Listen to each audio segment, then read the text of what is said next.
We are back for part 2 of the Linda, I'm never going to pronounce this right, Stermer, we're going to say it's that, trial. We watched the first half this morning, a lot of opening statements and little details all throughout it that I think they were trying to get the jury to hold on to some of these things so they can think about it and rationalize it later. The defense attorney is driving me crazy already in this trial. He sounds like a robot. He has a low voice, but he sounds weird. And there's a lot of breaks, and there's a lot of just weird things about the way he speaks. And so if he continues that, it's going to be quite the bummer, because after, I forget the other attorney's name that we were talking about in the other group chat before, and that he was driving everybody crazy. And I think that could be applicable for here too. All right, I'm going to go ahead and start. If you need the volume higher, lower, let me know.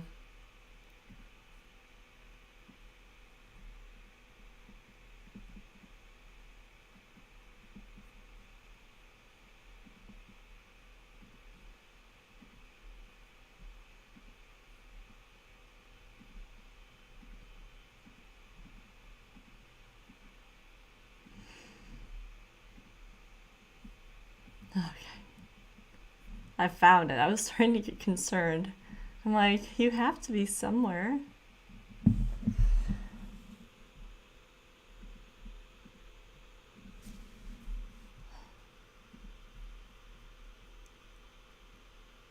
What else can I talk about while we're waiting for this to work with me? I'm so happy today is Friday.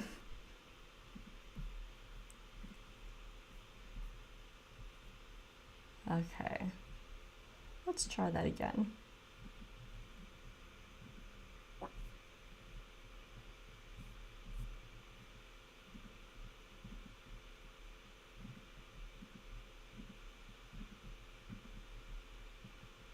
I don't know why it's doing this right now. Sorry guys, especially if you're on waiting for me. I appreciate it.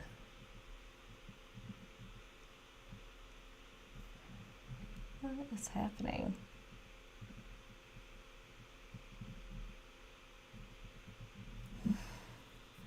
Okay, I'm doing another way. It'll be up in 10 seconds.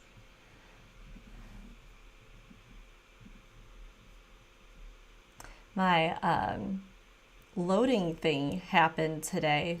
I was only getting that for Monica's trial for the most part, but it happened again today. I don't know what is with that, or if just that many people are on that it's causing my computer to crash. I don't know. All right.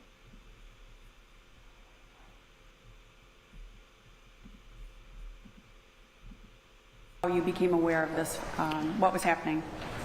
At the time, I was shift supervisor, rank of sergeant with the patrol division.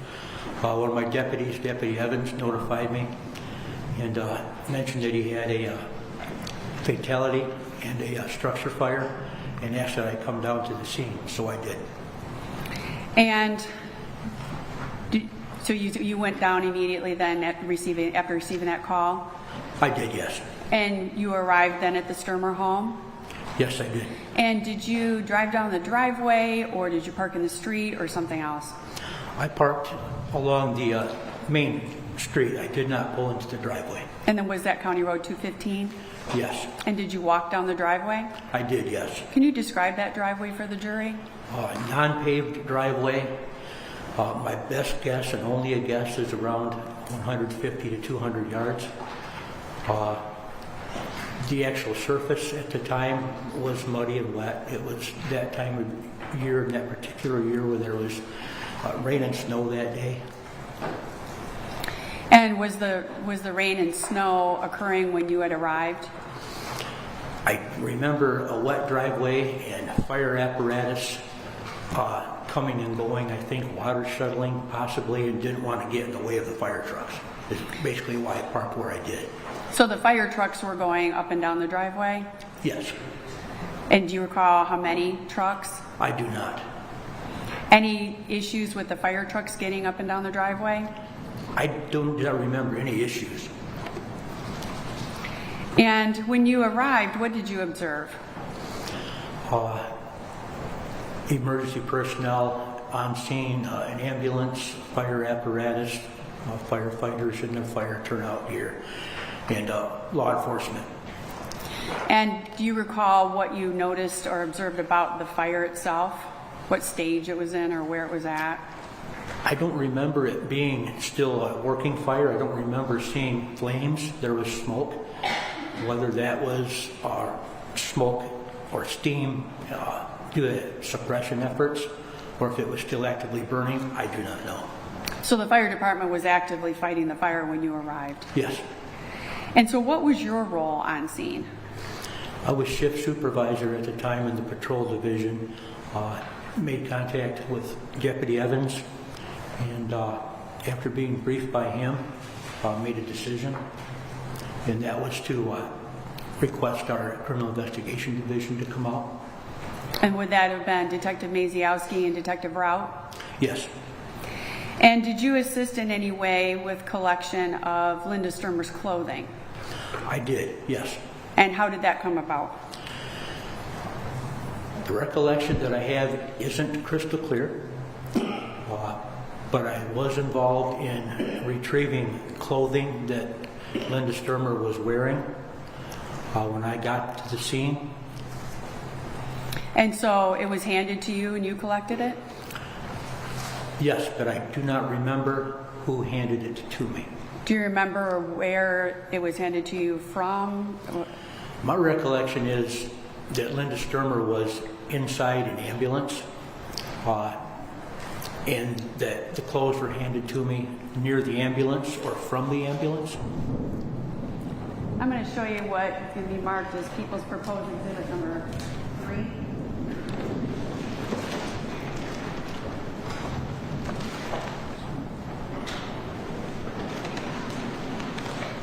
Your Honor, may I approach? Do you recognize this package? Can you please tell me how? I do. And how do you know what that? How do you recognize it? The labeling here, and also some of it's coming back to me now after seeing this. There is a sweater, a pair of pants, and socks, and these were what Linda Stermer was wearing when I got to the scene. And these are the items of clothing you collected?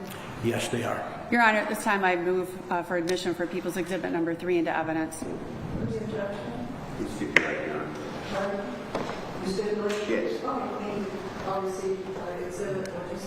Number 3. Thank you, Your Honor. And so you collected these items from personnel then on scene, and can you tell the court then what you did with those items? Deputy Evans, who I referenced before, he was our evidence technician at the time, and I handed these articles of clothing to Deputy Evans. He was our professional evidence handler, and any packaging would have been done by Deputy Evans for chain of custody purposes. And you didn't have any involvement then with that evidence after you collected it and handed it off to Tony Evans? I did not. Anything else that you collected on scene? No. Any other roles that you were involved in on scene other than just being in charge and pretty much being aware of what was happening? General logistics, that type of thing, dealing with our victim services unit and other officers that came and went.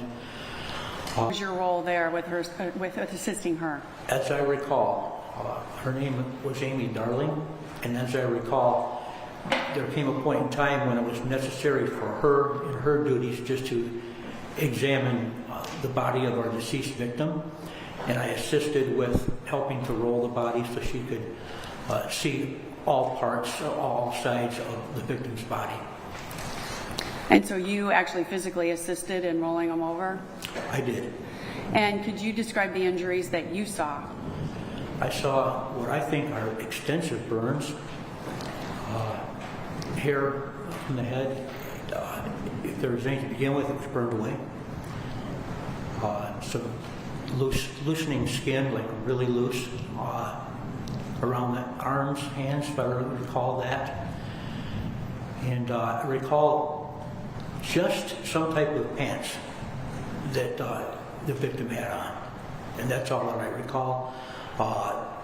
The torso was exposed, and it looked like some types of injuries along the back, and then the head, there was blood from the head. So you saw blood from the head? Yes. And did you see any of the injuries on the head? I didn't look at those. That's what the medical examiner's office was doing. I was just helping. So this was just your basic observation? Yes. Your Honor, permission to publish and to pass around the item number 3.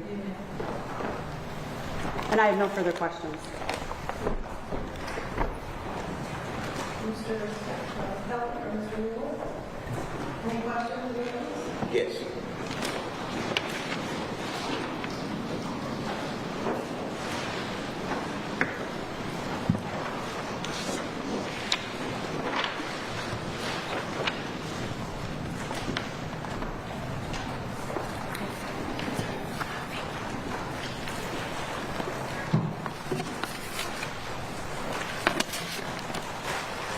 So Deputy Franks, how long have you served on the Van Buren Sheriff's Department? 34 and a half years. I was 34? hired- Yes, hired in 89, retired in 2021. Retired in 2021? Yes. Okay.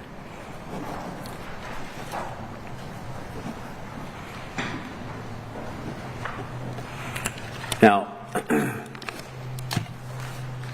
you stated that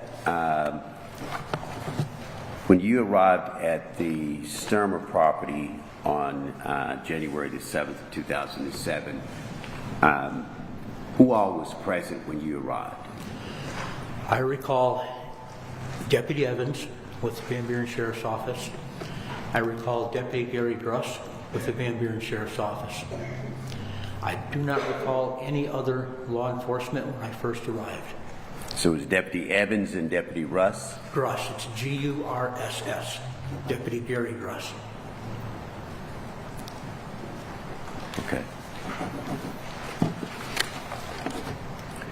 And were there first responders there? The ambulance was the ambulance there when you arrived? I do recall an ambulance there. I do recall fire apparatus and firefighters in their coats and helmets, but I don't know who they were. Okay. And your position at that time was what rank did you have at the? I was patrol sergeant. I was just a shift supervisor in the Okay. Uniformed Services Division. Okay. So the call comes in and you just show up because it's in the area, right? Yes, Deputy Evans specifically reached out to me as his first supervisor to respond to the scene. Okay. He was following chain of command. Okay. Okay. And did you see the state of the fire when you arrived? The best I can recall is that there was smoke, but I don't recall seeing flames when I arrived. Okay. But it was an active scene, and what I mean by an active fire scene is there were fire apparatus were there. You could see that the firefighters were doing different tasks. I didn't focus on that. I was basically being briefed by Deputy Evans, but I could see all this going in the peripheral. Okay. And did you? So where did you and Deputy Evans station at when you arrived at the scene? Were y'all in the front of the house, or were you in the side of the house, or the back of the house? I came in from County Road 215, which is east of the residence. So when I spoke with Deputy Evans, it would have been in the yard or the lawn area.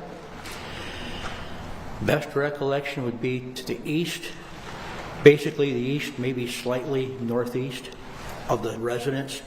So between the residence and County Road 215. Okay. What was the weather conditions like, as you recall? I recall the driveway being wet, muddy. I know at some point there was rain, and then later on into the evening, I know there was some snow. But I don't remember when I first got there what was going on with the atmosphere. Do you recall where the ambulance was positioned when you arrived? It was in the lawn, east of the residence. Okay. It could have been on a driveway. I don't recall the actual structure of the driveway, but it was in the driveway or along that curtilage area around the house. Okay. And you went to the ambulance, is that correct? Sometime during the afternoon or evening I did. I don't recall when exactly that was. I was there for some time, probably a period of hours at the scene. I don't remember at what time I went to the ambulance itself. You don't recall how long you were there? I do not. Okay. Do you recall, based on your position, did you reduce your activities to a written report? I did not. As a patrol sergeant, it's common for me just to have a subordinate deputy, so to speak, just include what I did in their report. Okay. Okay. Do you have to review that report? Oh, yes. Okay.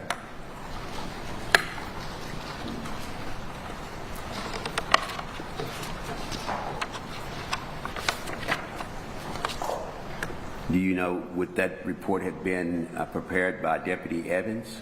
Yes. Okay. Okay. And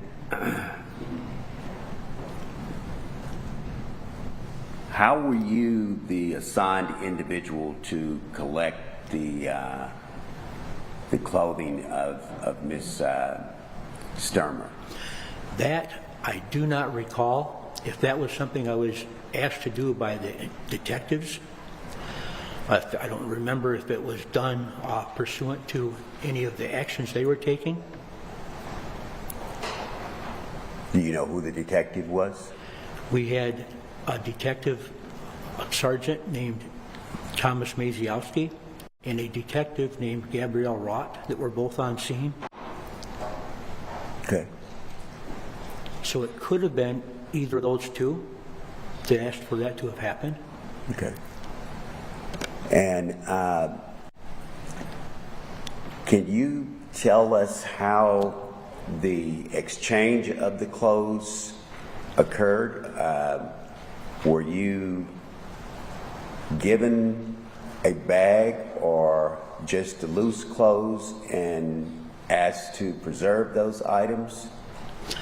That I do not recall. I do not recall if the clothing was handed to me directly from Linda Stermer, or if there was other staff, such as our victim services ladies that were there. My recollection is the clothing was that Linda Stermer changed her clothing inside the privacy of an ambulance. How I got to take first possession of those 3 articles of clothing, I don't remember. If Linda Stermer came out and dressed in other clothing and gave them to me, or if someone else that was inside the ambulance with her would have given them to me.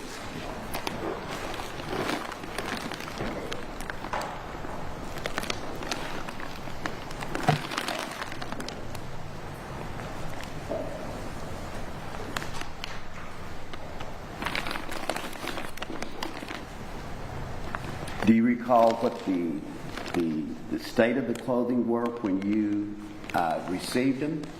I do not. Don't recall whether or not they were wet? I do not.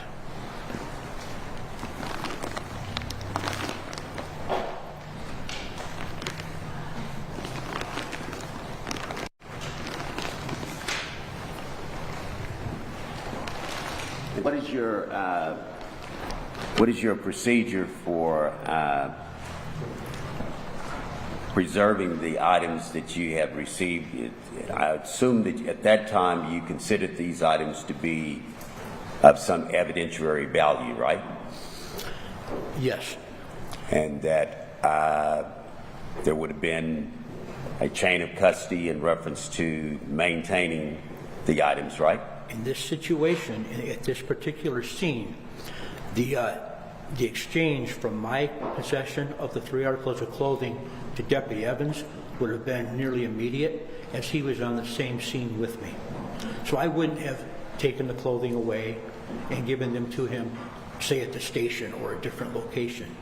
It would have been fairly fluid. But they were already bagged when they were given to you? That I do not recall. Okay. I did not package or bag the clothing. I don't remember doing that. And do you recall whether or not you took any pictures of the items? I know I did not. Okay. And they were placed in your patrol car, or were you driving your personal car? I don't have a recollection of that. I can speculate, but I don't have a recollection. Okay. Okay. That's fair. But at some point in time, you transferred the items to the Sheriff's Department, is that right? I would have given the items, the 3 articles of clothing, to Deputy Evans himself. Okay. But Deputy Evans was at the scene, right? Yes. So when you received the items, they were placed in your patrol car or your vehicle, right? He's actually placing words into the witness's mouth. I'd ask that he just ask questions. I don't think there's been testimony that's placed in the patrol car, so he's actually testifying and placing those words out there even before the witness has said them. Your Honor, I was going to clarify, I just was saying vehicle. It's also asked and answered. It's That getting, was I agree with fast that. talking by her. Thank you, Judge. I'll move on. You placed the items in a vehicle and transported them to the Sheriff's office. I do not recollect that, and I'm leery of speculating or trying to give you what I believe I would have done. My point is, I'm just trying to find out, when did they get to Deputy Evans? Could I answer what is likely? But not what you really know. Yes. So you really don't know when they got to Deputy Evans? I do not. Thank you.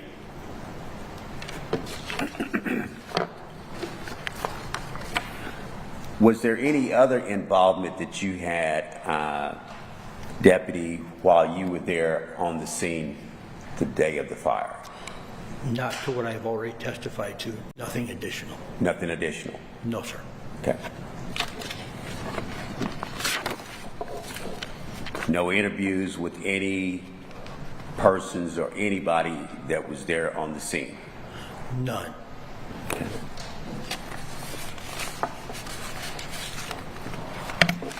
But you were there for approximately 3 hours?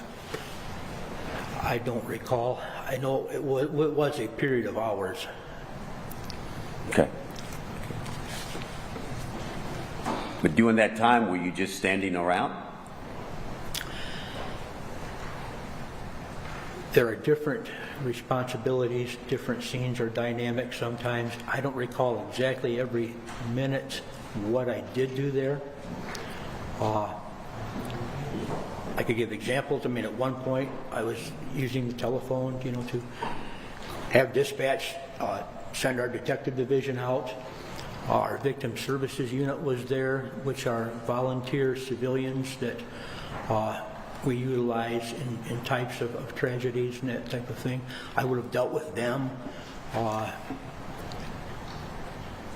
Other than that, I would have just been there, keep maintaining a presence, yes.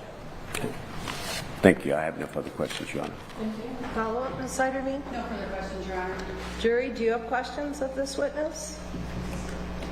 No? Okay. May he be excused from his subpoena, counsel? Excused from subpoena? I'd ask you to look. Oh, she thinks she's Oh, I'm sorry, we've got a question.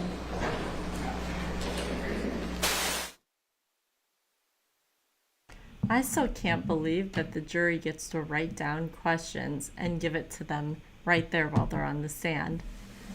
I'm trying to think if I've ever seen that before. I know that judges will sometimes turn and get verbal answers from the jury if he is asking them questions, but I don't think I've ever seen this. I don't think it's a bad thing. Jury's obviously paying attention and wanting to keep up and has questions. It's just not common. All right, let me see if I can move ahead. In 2010, did you perform an autopsy on Todd Stermer? I think it was in January of 2007. I'm sorry, you were correct, 2007. Thank you for that correction. Was that the first time that you had ever seen Todd Stermer? Yes. And can you describe how a body comes to, actually let me ask you this first, where are you currently working? I work at the University of Michigan Health, Sparrow, Lansing, in Lansing, Michigan. Is that where you were working in 2007 when you did this autopsy? Yes, it was called Sparrow Hospital then, but it's the same place. So can you explain to the jury how the body arrives when it arrives to your facility? Right, so both then and now. In this specific instance, I wasn't the medical examiner for Van Buren County. I was serving as a consultant forensic pathologist. So when the medical examiner in Van Buren County needed an autopsy performed to fulfill their duties, the body would be sent to Sparrow Hospital by a transport service, logged into the morgue, and then one of the forensic pathologists there would subsequently perform the autopsy. On this date, I was assigned to autopsies in the morgue, and I performed the autopsy. So does the body arrive in a body bag? Yes. So typically, the body is within a zippered body bag. Many times there's actually a seal on the body bag to indicate that it was sealed at the scene and that it's still sealed when I open it, and it will typically also be labeled, usually with an identification tag indicating the individual's name. Is that how Todd Stermer arrived in this case at Sparrow? Yes, I believe he was in a body bag, and the tag on the body bag and on the body itself actually indicated his name. So when you begin your autopsy, do you have to break that initial seal? Yes. I oftentimes don't. I have assistants that assist me with the autopsy. They often actually do the breaking of the seal, but it's not broken until the autopsy is scheduled to begin. And what is the purpose of that seal? The seal is just for preservation of what we would consider the chain of custody. It gives me confidence that no one has entered the body bag and altered the body in any fashion prior to my examination. And do you recall how long this autopsy lasted? Boy, it's been a long time ago, so I don't. A typical autopsy that's would usually take me a couple of hours. So my guess would be at least a couple of hours. It may have been a little bit longer, given the type of case that this was. And you said that this took place at Sparrow at that time? It did, yes. Was law enforcement present for the autopsy? Yes, according to my report, which I've reviewed and have brought a copy of, there was I believe, a detective with the Van Buren County Sheriff's Department that was in attendance at the autopsy. Did you release items to law enforcement at the conclusion of that autopsy? Yes. And do you recall what items? There were some items of clothing that were released, I believe, fingerprints that we took at the autopsy of the decedent's fingers. I believe a DNA card prepared from blood that we collected at autopsy, and typically we would have released a copy of the photographs of the autopsy that we took at the time. Do you recall, or do you have it in your report, of if the body had any clothing on it when you first observed it? Yes, the only clothing that was being worn on the body were 2 socks, one on each foot. There was additional clothing that was with the body. I believe there was a pair of underpants. They weren't on the body, but they were in the body bag with the body. And then there was some sort of long sleeve shirt that wasn't being worn, but that was sort of draped over the front of the body, covering sort of the torso and genitalia area. Do you recall any sweatpants? No.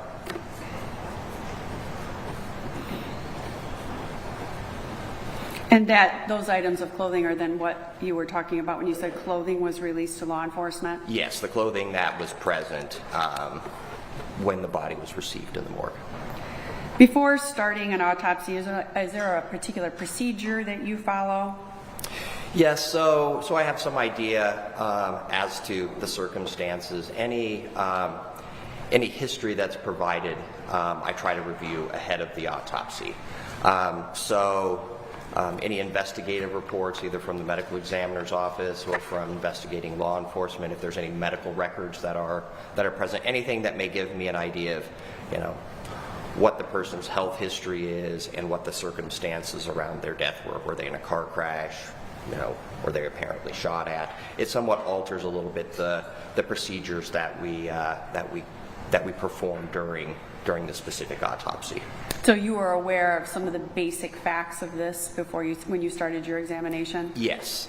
Do you recall what basic facts you knew at that time? Yeah, very basic. I knew that he had been in a house fire and had been found outside, and that he may have been struck by a vehicle after the fire. Can you explain to the jury what your initial observations of the body were? Yes, so the first observations of the body are, as it's received to me. So he had the clothing on and with him. There was some evidence that they had attempted to resuscitate him. I think he had a small catheter in his neck from, EMS attempting to establish an airway. I think he had some defibrillator pads and maybe an EKG pad on him. I think there might have been an IV in place. I'd have to look at my report specifically. But there was evidence that he had a resuscitation attempt. He also had obvious diffuse burns over the majority of his body. And when you say the majority of his body, can you give me an idea of percentage? Yeah, it was probably over 90%. The only place that the skin was still relatively intact and somewhat normal were on his feet, where they would have been protected by the socks that he was wearing, and I think a little bit more on one of the legs, like maybe up to around the knee, but it wasn't all intact. It was just partially intact there. I think for the most part, the skin was generally burned and the surface skin absent over the rest of the body. Did you observe any sort of lacerations? Yes, he did have some what we would call blunt force injuries, so injuries caused by impact with a non-sharp object or a blunt object. He had lacerations of his head. There were 4 specific lacerations. One was on the top of his head, one was on the back of his head, and there was one on each side of his head, generally above the level of the ears. There were also larger lacerations or skin tears. That's basically what a laceration is, a skin tear or skin split. One was on the inside of his left upper arm.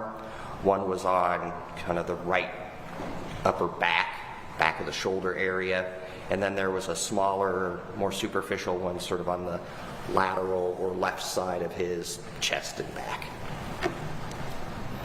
What was the largest of the lacerations on the head? There were 2 lacerations that were around 2 inches, maybe a little over 2 inches long. Those were the ones that were on the top of the head and the back of the head. Once you complete then your first examination of the body, then what's your next step? So essentially, The next step is removing the medical devices, removing the clothing, removing anything that may obscure the body examination. If the body has any blood or dirt or anything else on it that may be obscuring my ability to see what's on the surface of the body, that's removed. So generally, medical devices are removed, clothing is removed, the body's cleaned up, and then basically the same sort of examination is done on the external surfaces of the body, now with just those materials removed. In this case, there wasn't much to remove, so there wasn't much additional to see on the external surfaces of the body. And then what would be the next step after you've done that initial? Right, so the next general step is the performance of an internal examination. So after we've looked at the outside of the body, now we make incisions, just like surgeons do in the body, to expose the body cavities and the organs in the body. So incisions are made on the chest and abdomen to examine the internal structures of the torso. A reflection or an incision is made in the scalp to expose the skull. Portion of the skull is removed to examine the brain, and then the neck structures are exposed and examined. So as part of your internal examination, do you document then your findings? Yes, so I would document the general appearance of the organs, any evidence of natural disease involving those organs or tissues, and any injuries that I can appreciate. Your Honor, may I approach? I'm going to show you what's been marked as People's Proposed Exhibit number 5. Can you tell me, after looking through those pages, if you recognize this? Yes, this looks like a copy of the autopsy report that I authored following the conclusion of the autopsy. And there are actually 2 page 8s in here, but there's a total of nine pages. And attached to that is the toxicology report. And is that toxicology report part of your medical documentation with the autopsy? Yes. Your Honor, I would move for people's admission of People's Exhibit number 5 at this time. Your Honor, if I can just see that, I just want to clarify something with counsel.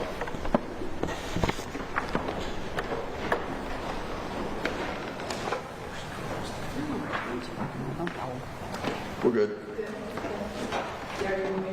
Yes, Your Honor. This is People's Exhibit number 5. Thank you. We'll admit People's 5. Thank you. And I'm going to go ahead and put that permission to publish. I'm going to put it up on the screen so that we can discuss your findings.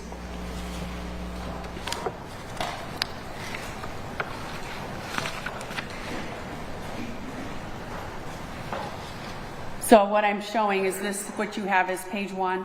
Yes. And can you go through what we're looking at here on page 1? Yes, so at the top are just the demographic information, the patient's name, the case number that was assigned to it, date of birth, his gender, when the autopsy occurred, who was present, etc. And I already see that, unfortunately, I made a typographical error on the date of his death. It should be 2007 and not 2006. I must admit I'm pretty slow at my year changes when the year changes from one to the next. And then after that is an outline that lists the diagnostic findings of the examination. So it's essentially this page, and what spills onto the next page is a summary of the diagnoses that are described in more detail in the rest of the body of the report.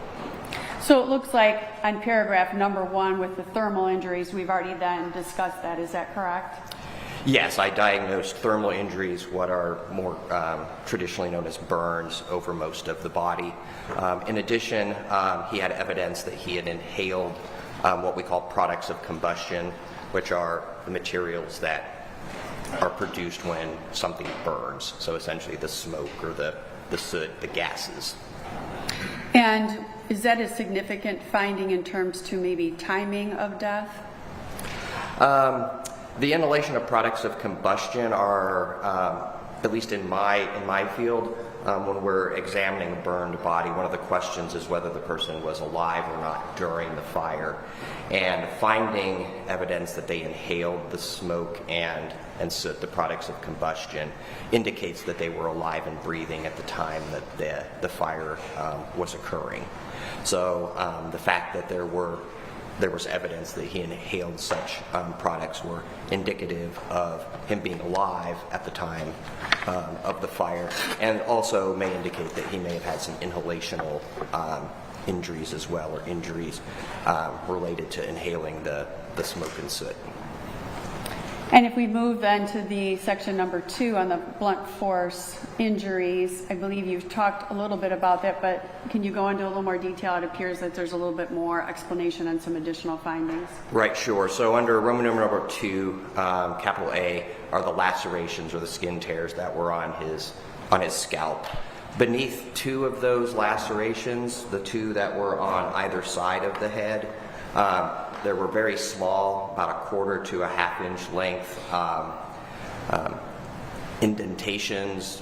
Some might call them depressed fractures of the skull. They were very superficial, and they just involved the exterior surface of the skull.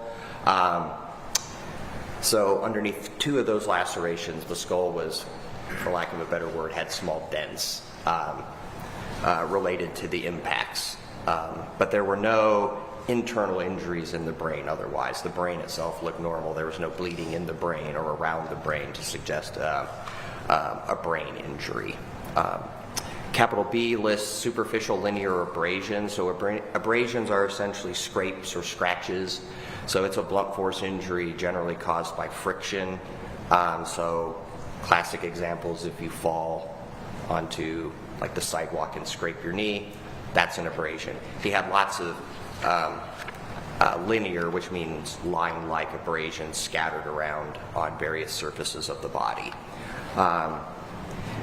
There were the lacerations of the right shoulder or upper back, the left upper arm, and the lateral left back and chest, which I noted earlier.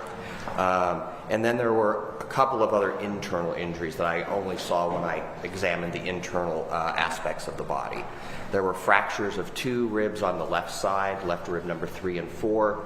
They were fractured in what I describe as the anterolateral position. Antero means front, posterior means back. So they were on the front side of the back, but closer to the outside of the chest than the midline of the chest. Those types of fractures can be seen with chest compressions during CPR. It's where the ribs kind of bend when you're pressing on the chest. There was one right rib that was fractured, right rib number 3, and it was fractured posteriorly or on its back aspect. And then the only other internal injury that I appreciated was focal hemorrhage or bleeding in the tip of the tongue. So I just want to ask a few questions about some of those.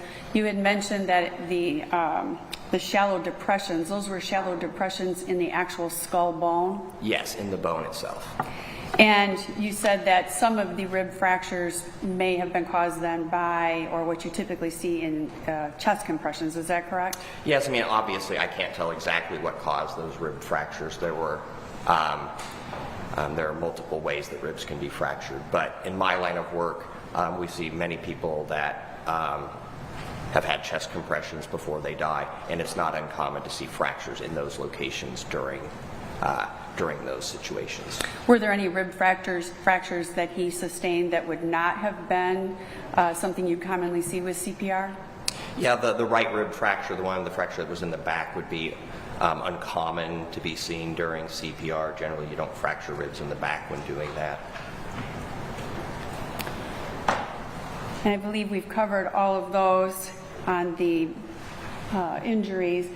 And I want to just clarify the blunt force trauma. Again, how is blunt force trauma?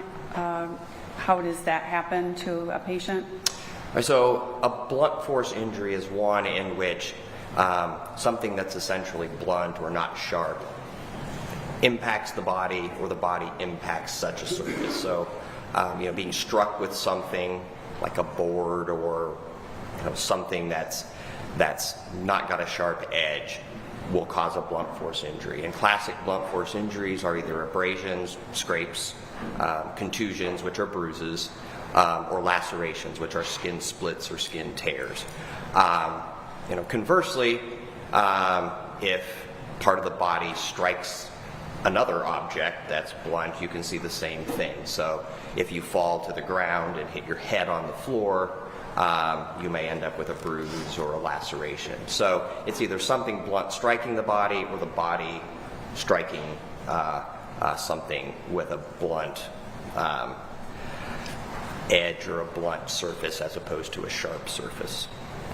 And you said there were no injuries to the brain or brain bleeding associated with the skull depressions. Is that correct? That is correct. Is it possible to knock someone unconscious with a blunt object and not have bleeding or brain injury? Yes, I mean, that's essentially what a concussion is, where you have an alteration in consciousness due to an injury that typically isn't necessarily caused by some obvious visible injury to the brain. I want to, and I apologize, I forgot to ask you a question with the soot in the airways. You said that it indicates he was alive at the time of the fire, correct? Yes. And is there some sort of relationship to the proximity of the fire that you look at in terms of the amount of the soot in the lungs? Well, I'm not sure. I understand the question exactly, but the more smoke and soot that's being produced by the fire, and the longer you're in that atmosphere breathing it, the more soot you're going to have. So, for example, many individuals that die in house fires don't really die from burns. House catches on fire, they get away from the actual flame fire itself, but they're in an environment where they're breathing in lots of the smoke and the soot, and they die essentially from inhaling the products of combustion. In those instances, usually there's a large amount of soot, black material, in the nose, in the mouth, in the airways, and when we measure at least one of the gases that's present during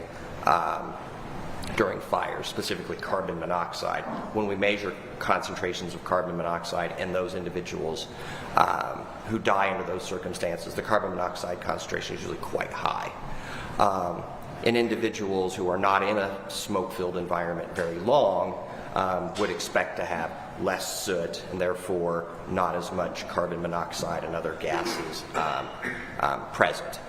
It's also been my experience that when an individual is on fire, as opposed to just being in a fire, they tend to inhale less smoke soot. We give off less products of combustion when we are on fire than, let's say, this building with all of the wood in it would.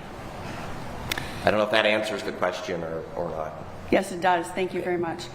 And as part of your report, did you determine the cause and manner of death? I determined the cause of death were thermal injuries or burns and inhalation of products of combustion due to the fire. Manner of death is something that goes on the death certificate that the medical examiner in each county is responsible for filing. It's essentially for public health and data collection. It's not really supposed to be a determination of legal or judicial responsibility for the death. In this case, because I wasn't sure at the time of the autopsy and at the time of issuing my report the exact details of how the fire was started, how he came to be burned, I offered my opinion to the medical examiner here in Van Buren County that I would classify the manner of death as undetermined. And that's on your report? Yes.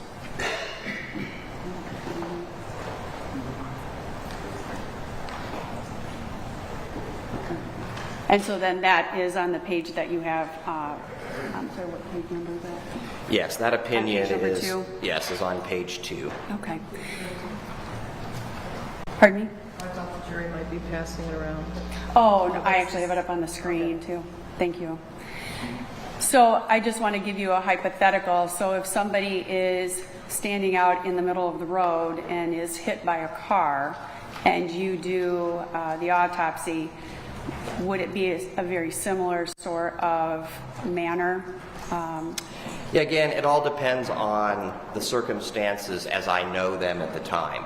So if someone is found dead in the roadway and I do the autopsy and they have lots of injuries that are consistent with being struck by a vehicle, the cause of death is fairly straightforward. He died of those injuries, blunt force injuries due to being struck by a vehicle. If I know no circumstances whatsoever, or the circumstances aren't very clear about how he ended up being struck, then I would typically give an opinion that the manner of death is undetermined. I don't know the circumstances around which they happened.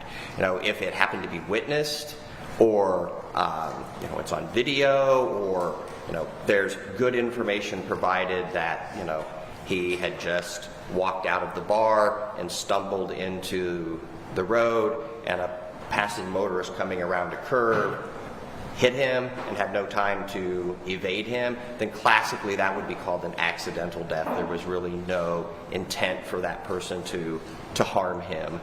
If on the other hand, you know, he had been in a fight and the person that he was in a fight with got in his vehicle and as he was running down the road, barreled over him in an attempt to intentionally harm him, then for purposes of death certification, that death would be classified as a homicide. But if all I know is he's found dead in the road and we don't know exactly the circumstances about how he came to be hit by a vehicle, then I would classify the manner of death as undetermined. You said that they had the 4 different lacerations on the head. Do you have an opinion other than blunt force trauma of how those were inflicted? I can't tell you exactly how those were inflicted. There's nothing very specific about a skin tear that allows me to say, you know, it was caused by being hit with this or being struck by that. They're relatively nonspecific. Some lacerations are patterned, and I can get some idea these were not patterned in any way, so I don't know exactly what his head struck or what struck him in the head. And at the time you did the autopsy, you said you had reviewed the information and you were aware he had been run over by a car, correct? Yeah, I think the information I had at the time was that there was a vehicle at the scene and that there was apparent blood or some body tissue on parts of the car that suggested to the investigators that he had been struck by the vehicle. And with those injuries, could they be comparable then to what you would see with somebody being hit by a car? Yeah, I mean, the typical injuries that we would see in someone that's struck by a car, depending again on how they're struck and at what speeds, are things like abrasions and contusions and lacerations. So the fact that he has some abrasions could be from being, either striking, parts of the vehicle. The types of abrasions he had were more kind of the scratches and scrapes that you might get from the ground or from being under a vehicle and being sort of dragged or hitting things underneath there. The lacerations are non-specific. They could be from striking parts of the vehicle as well. Could they also be from being struck by something else? Yeah, I can't say with certainty what the impacting object was. So if he was hit with an object before he was hit by the car, you wouldn't be able to differentiate that without a pattern? Not in this case, no. Are you able to determine if the injuries were inflicted before or after the thermal injuries, the burns? I can't say with certainty whether they were or not. In some instances with burns, if there's an injury there prior to the thermal injury or the burn, it will also show burn injuries. In this case, since the burns were mostly just on the surface of the skin and there weren't burns down into the depth of the injuries, I can't definitively say that they were there beforehand and therefore that the exposed tissue also burned. But due to the degree of burning, I can't exclude that they weren't there before. Typically, do burns of this severity bleed? Burns in and of themselves don't typically bleed. a lot. I mean, it tends to be more sort of, weeping and loss of fluid from, the skin, which kind of keeps us, what's in, and what's out of us. Once that's broken down, the fluid starts to leak out. But they don't really bleed per se, like a laceration or a gunshot or a stab wound would. In your experience, if someone were on fire, would it be possible for them to run a short distance? Yeah, I mean, there's nothing about being on fire that would immediately incapacitate you. Never been on fire myself, so I don't know. I've never seen anyone on fire, but I'm pretty sure that you could, and probably would, want to try to get away from the source of fire or get someone. Isn't that what they sort of teach you in school? At least they did when I was in school, don't run around like crazy because you'll just fan the flames and burn more, but you're supposed to, stop what you're doing and roll around on the ground. Any other significant findings in this report that I have neglected to discuss other than the toxicology? I don't think so. I mean, I think we've discussed, the injuries that were sustained in my opinion as to why he died. So I'm going to have you flip to the toxicology page. So the last page, I'm going to have you flip to that one of the toxicology report. Yep. You got it?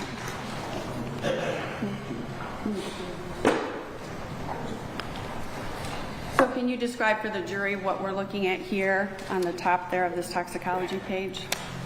I just want to make sure there's 2 pages to the toxicology report, so I just want to make sure I can read which one is up there. Sorry, my vision is. I believe the urine. This is the analysis of the urine specimen. Right. Review.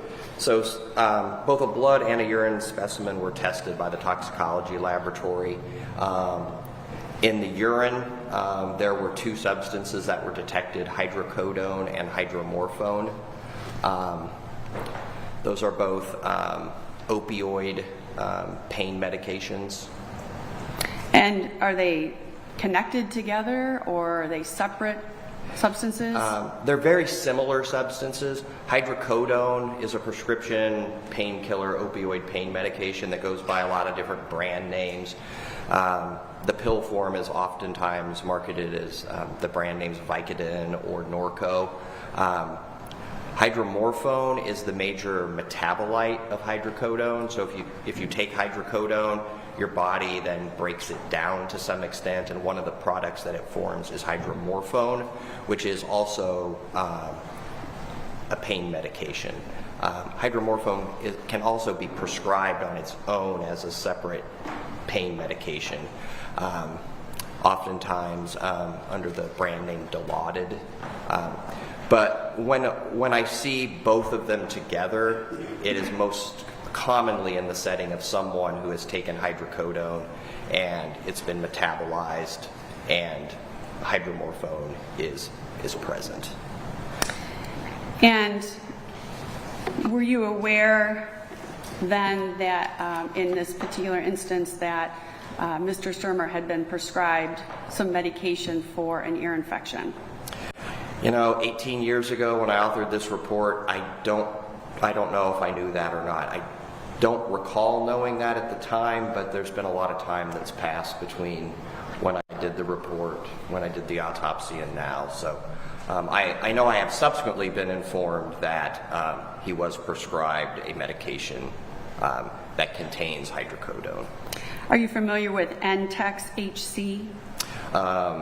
Yeah, I know it's I think a liquid medication that contains hydrocodone as one of its components. So when you say a liquid medication, I think it's something that you would take, like, it's liquid, you pour it out, you take it as like with a teaspoon, as opposed to like a tablet solid form. are you familiar with a drug, I'm not going to pronounce this correctly, Meclizine? Meclizine? Meclizine. Are you familiar with Meclizine? I know what it is. And what is it? Meclizine is often, I think, sold as under the brand name Antivert. I think it's an antihistamine medication. So you said NTEX could possibly show then as the hydrocodone. I think NTEX has actually got more than one constituent to it. I think it's a liquid that has, as one component, hydrocodone. And so taking NTEX could certainly result in the toxicology findings that we see in this case. How about the meclizine? Would that show on a toxicology report? With the testing that we currently do, yes, I do think it would. The testing that was done 18 years ago, I'm not sure. So you would have had to test specifically for like an antihistamine? Even if we would have tested for antihistamines, not all antihistamines are the same. I believe that the classes of drugs that were detected or that were screened for in the urine are listed on the report, and I don't think that antihistamines are listed, so I don't think it would have been detected on the toxicology screen of the urine that was. So you had a standard panel that you tested for? Yeah, at the time we submitted it to the lab.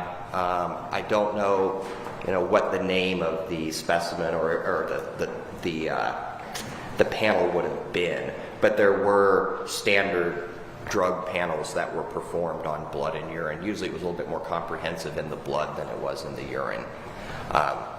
In the urine, based on the listing of drug classes here, antihistamines aren't listed, so I'm pretty certain it wouldn't have been detectable in the urine. Antihistamines were listed in the panel that was performed on the blood, but again, there are a large number of drugs that are listed as antihistamines, and I know some of the antihistamines that would have been detectable, things like diphenhydramine, which is Benadryl, are pretty commonly detected. I don't know if meclizine was listed as one of those that would have been detectable. And you brought up then blood and urine screens, just in those that you're testifying. Can you explain the difference or what was done here or why it wasn't done here between the blood and the urine screens? Why the testing was different? Or can you explain the difference between urine testing and blood testing? Like why a substance is in one but not in the other, or? Yes. Okay. So in this case, the hydrocodone and hydromorphone were detectable in the urine, but they weren't detected in the blood, and that is likely due to one of two reasons. So after a medication is taken, whether you ingest it or you inject it or however you actually take it, it will eventually end up in the bloodstream and will go to the organs and will exert its effects on the various organs. While this is happening, the body is also metabolizing it and getting rid of it, for lack of a better word. One way in which the body gets rid of drugs is to excrete them into the urine. And so it's not uncommon for us to do testing and see a substance both in the blood and in the urine. It's still present in the blood, it's being metabolized and excreted in the urine. After a while, most of it has been removed from the blood, but it's still present, being excreted by the kidneys into the urine. So in a case like this, it may just have been that he took it long enough in advance of his death that it was no longer detectable in the blood, but was still present in his urine.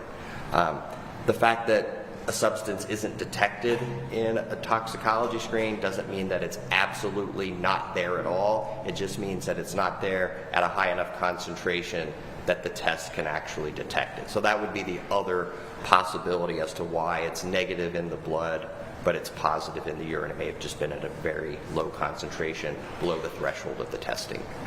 If someone were to take any sort of medications or substance just a few hours before their death, would that be something that would routinely show up then in a toxicology report? With a lot of caveats, the answer is yes. Most drugs, if you take them orally, have to be absorbed through the stomach or the intestine, so it takes a little while before they show up. Like if you take an aspirin, it doesn't immediately show up in your bloodstream. It takes probably at least some minutes for it to be absorbed.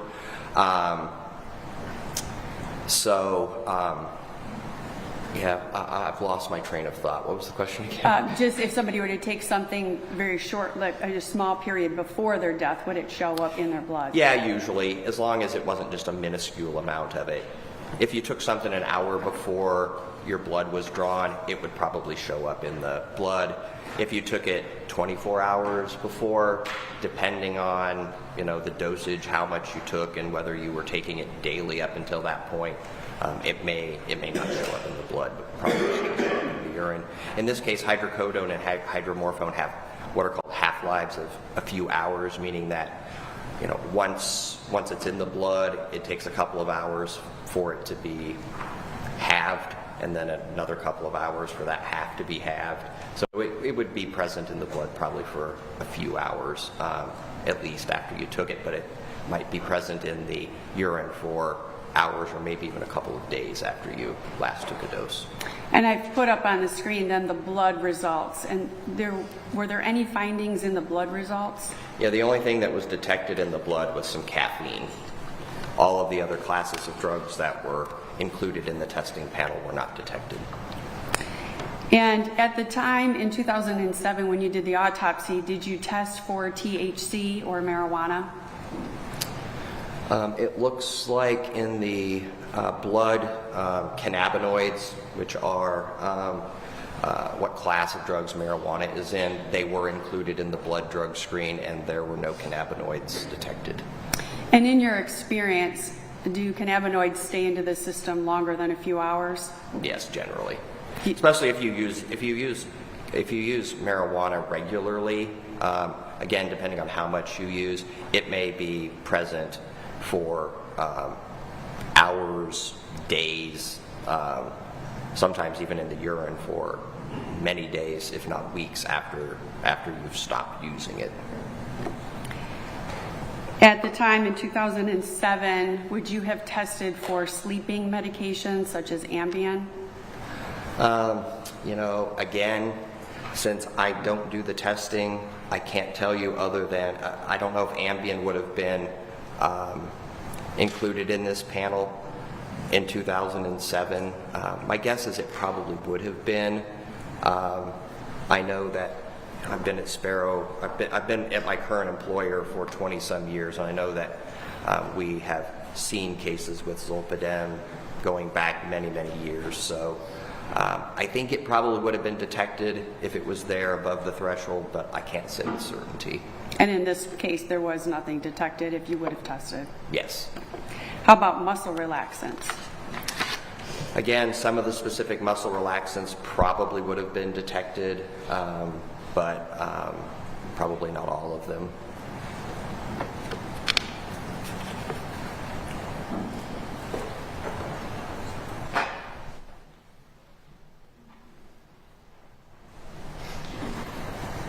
I think I failed to ask you, you have as the cause of death the thermal injuries, but how does someone actually die from a thermal injury? Well, there's lots of different ways. I mean, people that die contemporaneously with the burn, so they don't survive. Many people survive burns and then die of complications, oftentimes infection and that sort of stuff once you've exposed the skin or the underlying tissues to the external. Many people end up with infections. Acutely, it's thought to be due to shock, probably due to loss of all of that skin surface. There's loss of body fluid, and so it tends to be sort of a shock situation where you lose fluid, you can't keep your blood pressure up, you can't perfuse your tissues like your brain and your heart and all of the organs that you need, and that results in your death. It may also be related to inhalational injuries. If you actually have heat-related injuries to the airways, you may actually develop some respiratory complications of those thermal injuries as well. Any other significant findings that I failed to address in your report? I don't think anything of significance. I have no further questions, Your Honor. I'm going to go, I don't know.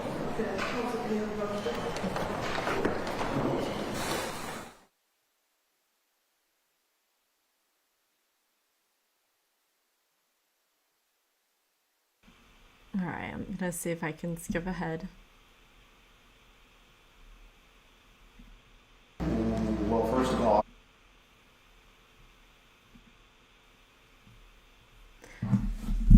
All right, I did see the clip of this girl going next, and it's just awful.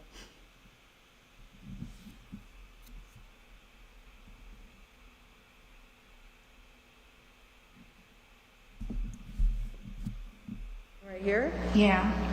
Okay, you talked I to talked to my them? messenger. I think it was him.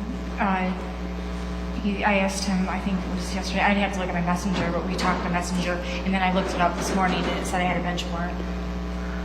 Okay, you messaged one of them, or? Yeah. Okay. Yeah. Counsel, since you happen to be here, defense counsel, Mr. Mueller, since you happen to be here, she's indicating she messaged you or Mr. No, Kelly? Art. I think I talked to him on messenger. Art? Yeah. That would be Linda's significant other. Yeah. Oh, okay. So then I called this, or that's when I emailed this morning when I called and found out, because I seen it online. I looked at it. Okay. Okay. Are you on anyone's probation or parole right now? No. No? Okay. Anyone wish to be heard on, well, first of all, I have a concern about the defendant's significant other communicating with witnesses in this Yeah. case. He's not a party, he's not an attorney, he's not an investigator. He's a significant other, so that causes me grave concern here, Your Honor. well, who contacted whom? I reached out to them. How did you find, I think, go ahead. I think it was me that did it. I don't remember. I'd have to look at my phone and tell you for sure. Because to me, this wasn't really like that big, that significant. I think it was me that reached out to him. I don't remember. I'd have to look. do you know them personally, or? Well, I mean, Maybe. right, but I had heard that the trial was going on and stuff, so. But I want to know how she knows Ms. Stermer's new significant other, because they were neighbors in 2007. No, but I talked to him plenty of times on Messenger. Previous, I think it was 2019 and 20. I talked to Linda and Art previously, a long time ago. Anyone else? Just like a friendly, just talking. About the case, right? Yeah, we didn't talk too much about the case, but a little bit, in general, just like how Linda's well-being was and stuff, how she's doing since she got out. Okay. How'd you get here today? The deputy? Deputy brought you? Okay. Okay, anyone wish to be heard? Well, first of all, I'm going to ask the court to prohibit this individual from having any contact with the people's witnesses. He's not an attorney. He's not a private investigator. He should have no reason to speak with anyone. And if he wants to play a lawyer, he can go to law school. If he wants to play private investigator, he can get his license. So this is extremely disturbing and frightening that this individual is having contact with our witnesses. Especially since there's no reports ever being prepared, there's no discovery of any of these conversations being provided. I'm very upset by this, Your Honor, and I'm kind of holding back as much as I can here because this is very frustrating. The other thing is, I think at this point in time, the court needs to arraign on a bench warrant. She was validly served with a subpoena. I'm in agreement that probably a bond should be set in this matter. Any position? Yeah, right, so I think it's showboating right now, first of all. Takes one to know one, sir. Second of all, she inquired about Linda Stermer's well-being. They were friends and neighbors for years. There's nothing wrong with that. And in terms of anybody reaching out to anybody, it came from the witness to our side. So there's no issue here.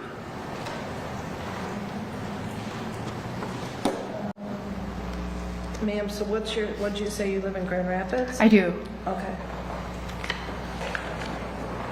is there any way to get her on the stand today? No, Your Honor. I have experts that have been waiting that I'm not going to be able to get on the stand today. So I'm not going to put her failure to appear on a timely fashion ahead of a priority of somebody who's in a professional career and is now going to have to come back.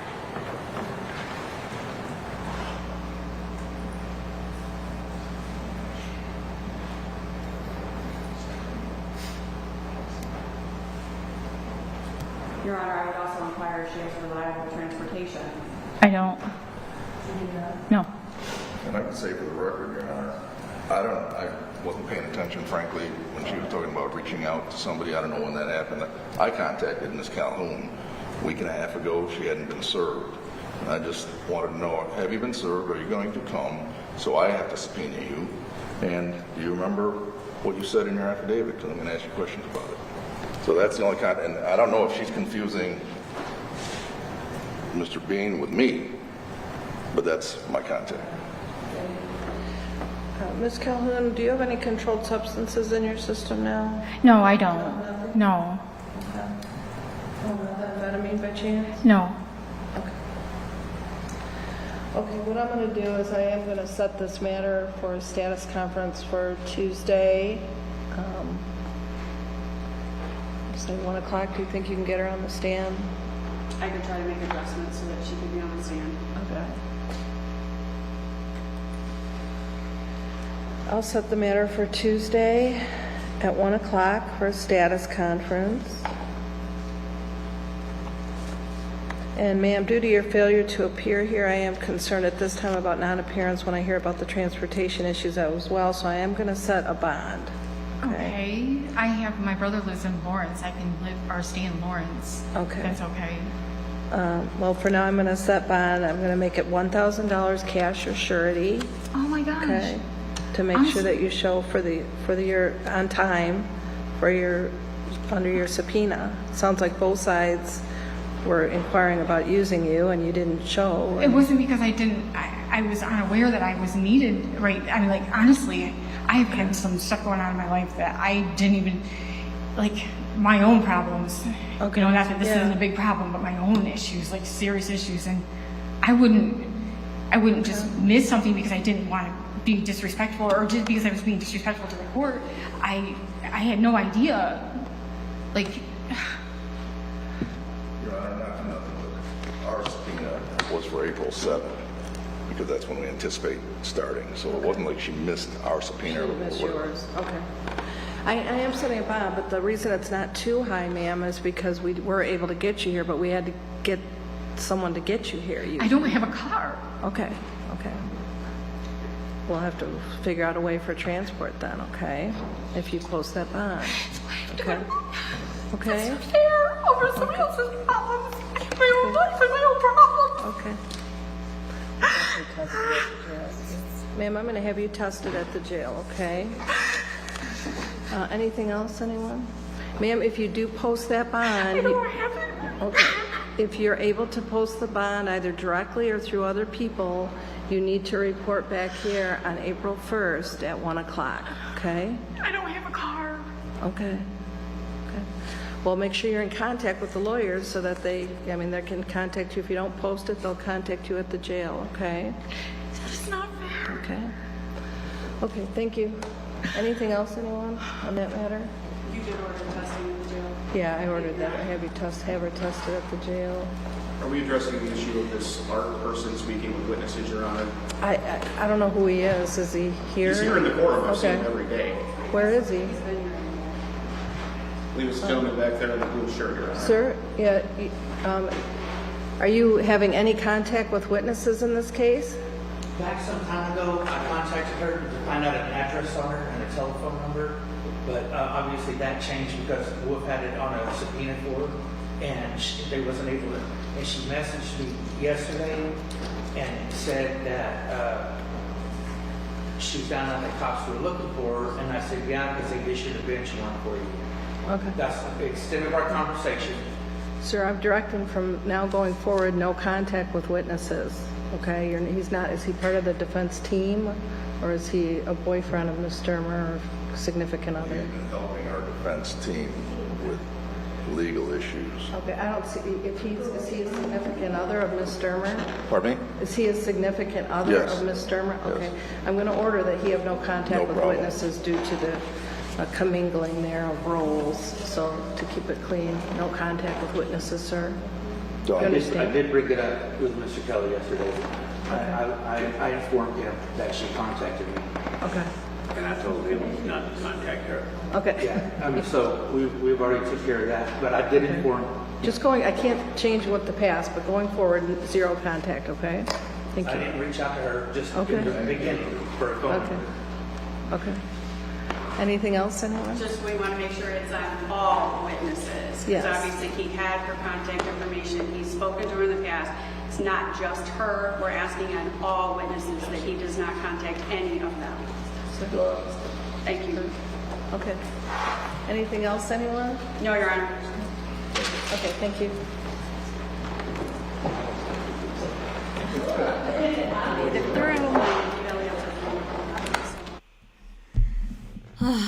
Definitely another interesting one this morning. I got to watch part of it this morning, but I'm glad I came back and did the part 2. There's just so many details that you have to remember, and if you miss out on half a day, that could be problematic. I also feel like the mom doesn't... How do I want to phrase this?